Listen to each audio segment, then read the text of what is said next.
Bapak, Ibu, dan saudara-saudari yang terkasih, selamat pagi, Yom Yekmum.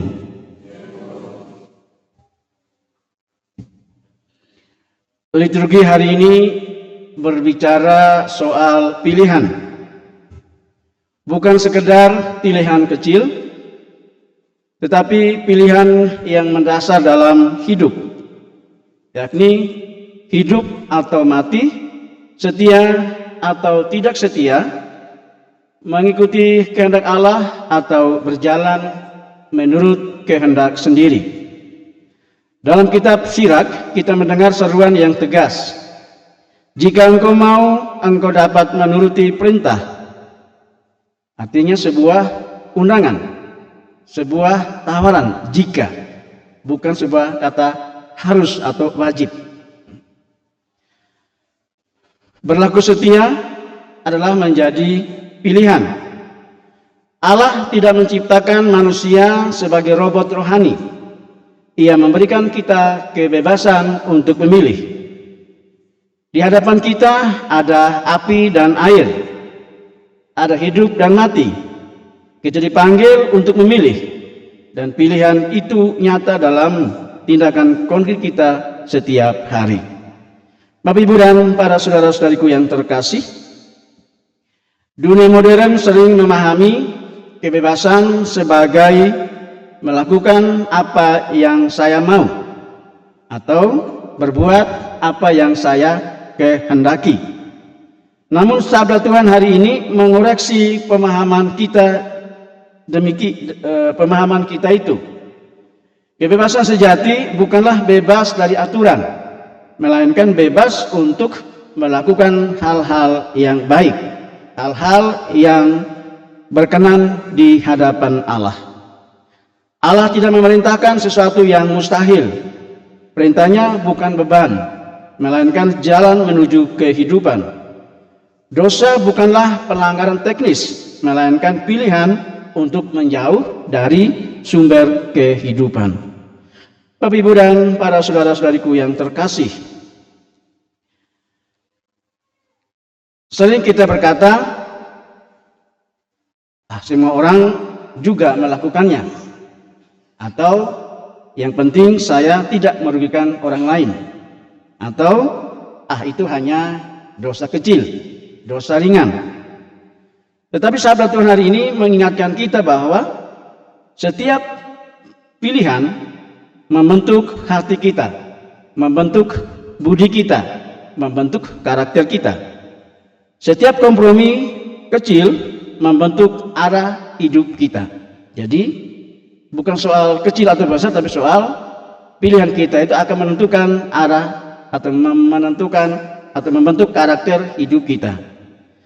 Dalam surat kepada jemaat di Korintus, Rasul Paulus berbicara tentang hikmat Allah yang tersembunyi, yang hanya dapat dipahami melalui roh.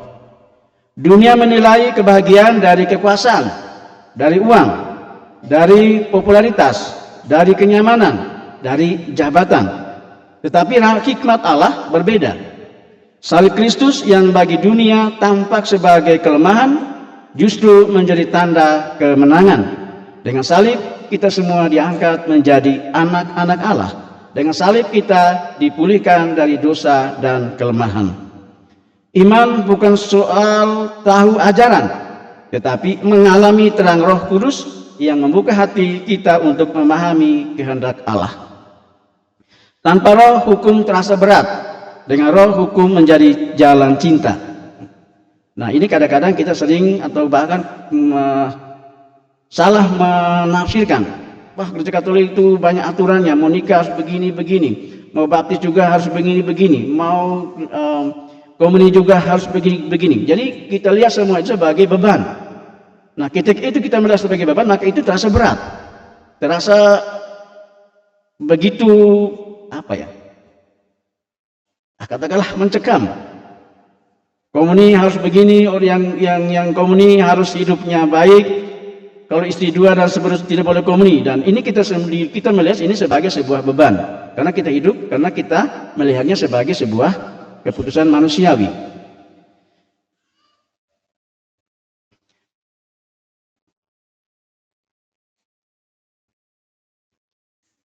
Bapak Ibu dan para saudara-saudariku yang terkasih, sedangkan Injil hari ini Yesus berkata, "Aku datang bukan untuk meniadakan hukum Taurat, melainkan untuk menggenapinya." Yesus membawa kita lebih dalam dari sekedar aturan lahiriah. Ia menembusi sampai ke akar hati kita yang paling dalam. Bukan hanya jangan membunuh, tetapi jangan menyimpan kebencian, jangan menyimpan dendam, jangan menyimpan hal-hal yang tidak baik kepada sesama kita. Bukan hanya soal jangan berzinah, tetapi jangan memelihara keinginan yang tidak sehat, yang tidak murni. Bukan hanya soal sumpah, tetapi soal kejujuran hati. Kalau ya, katakan ya. Kalau tidak, katakan tidak. Yesus mengajak kita dari moralitas minimal. Asal tidak ini, asal tidak melanggar, asal tidak merugikan, asal tidak mengganggu, dan lain sebagainya. Tapi menuju kasih yang maksimal, yakni hidup sepenuhnya dalam kasih Allah. Kita diminta, diajak untuk mengarahkan hidup kita kepada kasih Allah yang sejati. Maka Bapak Ibu dan para saudara-saudariku yang terkasih, dalam bacaan hari ini kita diajak untuk menentukan pilihan kita. Apakah kita akan setia menjadi murid-murid Kristus, setia mengikuti semua kegiatan-kegiatan gereja, setia mengikuti doa-doa kompas, setia mengikuti doa-doa di stasi-stasi, ataukah kita lebih mengutamakan kepentingan kita sendiri, lebih mengutamakan keinginan-keinginan diri kita sendiri. Saudara-saudariku yang terkasih, Allah memberi kita kebebasan.